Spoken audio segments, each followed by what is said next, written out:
Happy July 4th, everybody, especially in Philadelphia, America's birthplace, where the Declaration of Independence was signed. You're watching Philadelphia Eagles Now. Chase Sr. here with you. In addition to talking Eagles football, you get a little bit of a history lesson because we know ball, we know history here on this show.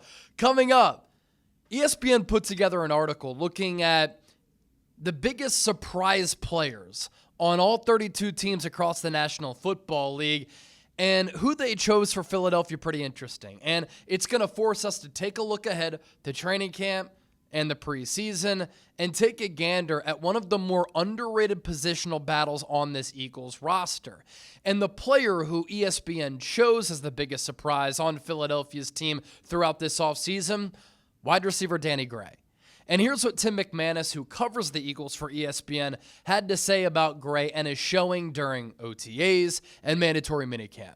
The 26-year-old wideout made an impression during the OTA and minicamp practices open to the reporters, using his 4.33 speed to stretch the field and accelerate past defenders on catches over the middle. Gray was a third-round pick of the San Francisco 49ers in 2022. He dealt with some injuries and tallied just one reception during his time in San Francisco. He was waived by the Niners in August and signed with the Eagles practice squad days later. Philadelphia is one of the top receiving duos in the NFL in A.J. Brown and DeVonta Smith, but there are some roster spots up for grabs lower on the depth chart. Gray will be competing with players like Ainias Smith, Avery Williams, and Terrace during training camp. Now, when I put together my Eagles mandatory minicamp winners and losers video, we talked about Danny Gray. When we were discussing some offseason winners for the Birds, we discussed Danny Gray and how the wide receiver camp battle is going to be very intriguing for the wide receiver 4, wide receiver 5 spots. As Tim McManus stated, Eagles have arguably the best wide receiver duo, 1-2 punch in the NFL with A.J. Brown and DeVonta Smith. Together, they have been tremendous for Jalen Hurts and the Eagles organization since they paired up, starting with the 2022 season after that draft night trade where the Eagles just fleeced the Tennessee Titans, led by Howie Roseman, bringing Brown in and then signing him to a contract extension. Dodson, by all accounts, had a good spring. And so the top 3 receivers on this team are set in stone. A.J. Brown, DeVonta Smith, Dodson. And wide receiver 3 is never going to put up a ton of numbers in this offense because you have Brown, you have Smitty, but the offense also runs through Saquon Barkley. The pass game also runs through Dallas Goedert. Jalen Hurts is going to carry the football from time to time. And so that wide receiver 3 position is one where, since Nick Sirianni has come here, the Eagles have struggled to find a legitimate player there. Remember in 2023, cycling through the likes of Julio Jones, Olamide Zaccheaus. In 2022, Zach Pascal was the wide receiver 3. He was rarely, if ever, targeted. But I do think Dodson can bring this offense some value. We're talking about a former first-round pick who, at the end of the year, Week 18, when Brown and Smith were not playing, he was the wide receiver 1. He played well. Second to last week in the regular season against Dallas, when he got some more opportunities, he looked good within those opportunities. The first playoff touchdown for the Eagles in the wild card round to kick off that Super Bowl run. Jalen Hurts dropping back, buying time. And then he found Dodson early in the game against Kansas City in the Super Bowl. That long ball died down the sideline to Dodson. He was able to get open, and he burnt that corner to a crisp. So I think that Dodson is a good player. People sleep on him because his Washington stint didn't go as planned as a former first-round pick. Then he came to the Eagles, and some people argue the Eagles gave up a little bit too much, but wide receiver 3 was a need, and he barely had any production last year, but he's a solid player. Usually, though, teams will hold on to 5 wide receivers. And so who will crack this 53 at wide receiver 4 and wide receiver 5? Danny Gray is a player who could do that. Went to JUCO, went to SMU, burst onto the scene with a massive game against TCU where he went crazy. He can take the top off of the defense, pop the lid off, and force the safety to shade over. When you have a vertical presence like that, It opens up a lot of routes underneath for other players to get open, to seize opportunities. And DeVonta Smith, A.J. Brown, they are really good wide receivers as far as crossers in breaking routes. Danny Gray can help there. He can help spring free Dallas Goedert. It obviously helps out Saquon Barkley. But also with what McManus noted there, Danny Gray was getting open across the middle. He has that to his game too. And there isn't a wide receiver on this roster who's capable of stretching the field, accelerating, and running a 4.33. And so he becomes interesting from that speed component, because if you add that on the field with A.J. Brown and DeVonta Smith, you can utilize that weapon and that speed to your advantage. And Kevin Patullo is probably understanding of that already. And Gray was a former third-round pick by the Niners. His rookie year, he caught a long ball in the preseason from Trey Lance, and a lot of people thought that was going to be the future connection. He went on to have one catch for the Niners. Huge bust for that organization.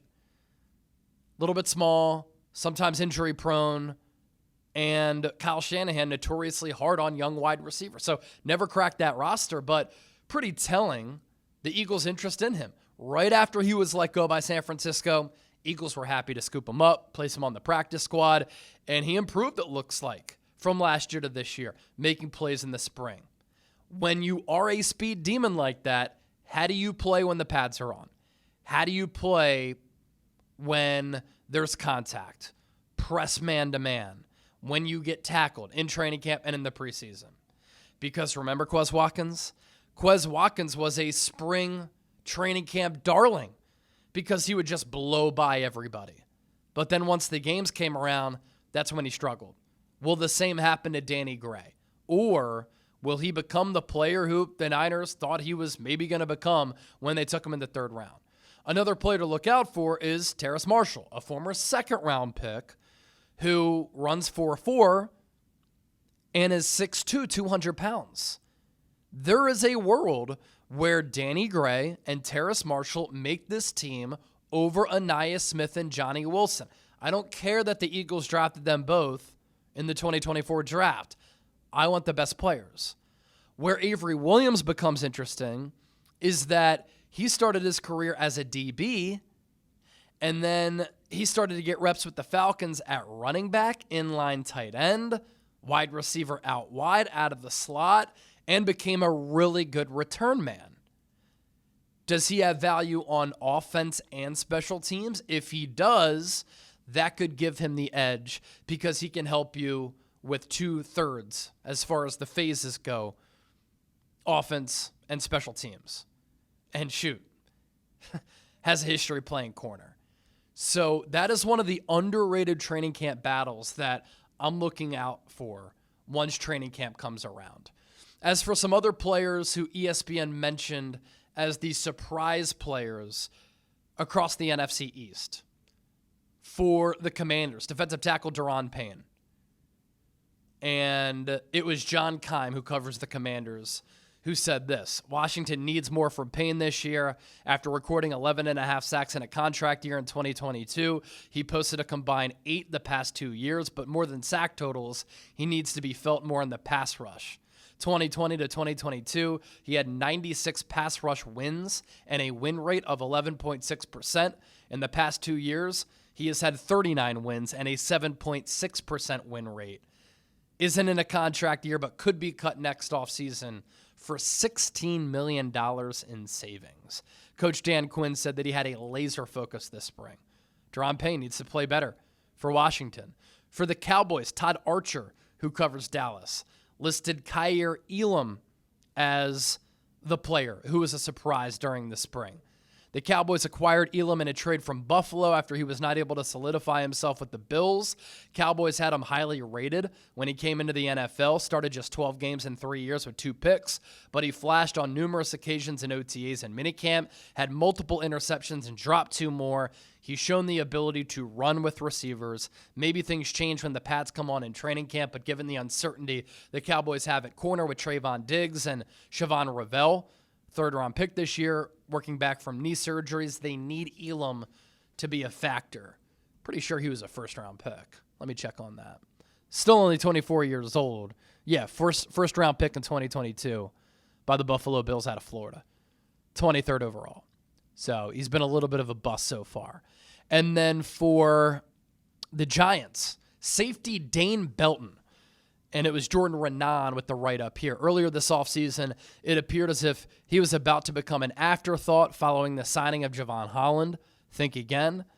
Been really good for us early, like he's had a really good spring. Defensive coordinator Shane Bowen said, we're finding ways to get him on the field, what he can do for us to help us.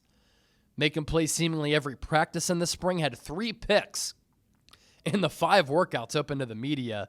Even if he's not a starter, it appears the 4th-round pick in 2022 will have a role as a third safety, and why not? When he's on the field, he has consistently created turnovers, and he's made plays. So, surprise player for Philadelphia. And then for those of you who are football nerds like me, other surprise players to keep tabs on for other teams inside the NFC East. I always crack up at comments when people are like, why are you talking about the NFC East, Chase? Well, because the Eagles play these teams 2 times a year, and it goes a long way in deciding their divisional hopes and playoff hopes. So again, enjoy your 4th of July day and weekends. Hope you're all having a lot of fun out there. Stay safe, take down some drinks, take down some good food. Be safe, especially with the fireworks. You don't want a Jason Pierre-Paul situation happening. Speaking of the NFC East, I'm Chase Sr. Don't forget to hit that subscribe button, and I'll catch you soon. You already know the content's going to keep coming.